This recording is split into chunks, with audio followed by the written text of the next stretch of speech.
না। তুই যাবি নি, তোর বাপ যাবে। আই তুমি মানুষ না জানোয়ার।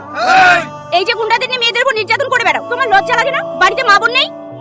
তুমি পাগল হয়ে গেছো নাকি? আমি তখন থেকে তোমাকে অপমান করছি আর তুমি ফেল ফেল করে আমার মুখের দিকে তাকিয়ে আছো।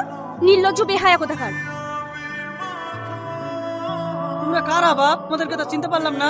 আমাকে চিনতে পারবেন না চাচা, আমি ওই সামাদ এমটির ছেলে। আরে সর্বনাশ, আসো বাপ বসো। এই গরিব মানুষের বাড়িতে কি মনে করি বাপ? বলতে গেলে চাচা, আপনার মেয়েকে আমার খুবই পছন্দ, তাই বিয়ের প্রস্তাব নিয়ে এসেছি। তুমি এত বড় লোক হই আমার মেয়েকে বিয়ে করবো বলছো, এ তো খুব খুশির খবর বাপ। এইগুলো বলে আমাকে লজ্জা দেবেন না। আপনি যদি বিয়েতে রাজি থাকেন তাহলে আজকে বিয়ের ডেটটা ঠিক করুন। বিয়ের ডেট না হয় তো ঠিক করবো, কিন্তু তোমার বাপ রাজি হবে তো? হ্যাঁ হ্যাঁ, রাজি হবে। আবার এই বিয়েতে মত আছে। তোমার আবার মত থাকতে পারে, কিন্তু এই বিয়েতে আমার মত নেই। এই বুড়ি, এসব কি বলছিলে? হ্যাঁ আমি ঠিকই বলছি। এখন এই গুন্ডা বদমাইশগুলোকে বাড়ি থেকে বেরিয়ে যেতে বলো। ঠিক আছে, আমি চলে যাচ্ছি, কিন্তু যাওয়ার আগে আমি একটা সত্যি কথা বলতে চাই। আমি তোমাকে খুব ভালোবেসে ফেলেছি গো। আমি তোমাকে বিয়ে করতে চাই। তোর মতো চরিত্রহীন ছেলেকে আমি বিয়ে করবো তুই ভাবলি কি করে? হ্যাঁ আমি জানি আমি খারাপ, আমি চরিত্রহীন, কিন্তু বিশ্বাস করো প্রিয়া, আমি তোমাকে দেখার পর থেকে আমি সবকিছু শুধরে নেওয়ার চেষ্টা করছি। তোমার কথা আমি বিশ্বাস করব? কথায় আছে না, একটা কুকুরকে তুমি যতই ভালো মন্দ খেতে দাও সেই কুকুর নোংরাতেই মুখ দেবে। প্রিয়া, আমি আমার ভালোবাসা দিয়ে প্রমাণ করে দেবো যে একটা মানুষ কতটা পরিবর্তন হতে পারে, কতটা পরিবর্তন হতে পারে।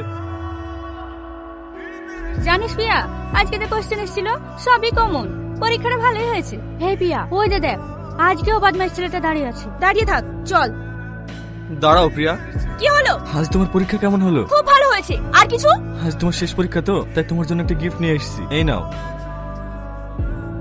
নেব না তোমার গিফট। আর শোনো, এরপর থেকে তুমি যদি আমার পেছনে লাগার চেষ্টা করো না, আমি তোমার বাবার কাছে যেতে বাধ্য হব। বুঝতে পেরেছো?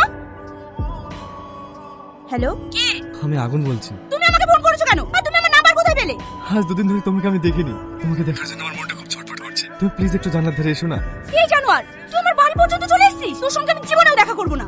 দেখো, তুমি যদি আমার সঙ্গে না দেখা করো, আমি কিন্তু এখান থেকে এক পাও নড়বো না। তোমার যা ইচ্ছা তুমি তাই করো, তাতে আমার কোনো যায় আসে না।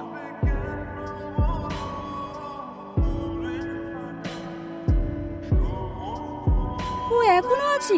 অসহ্য কোথাকার।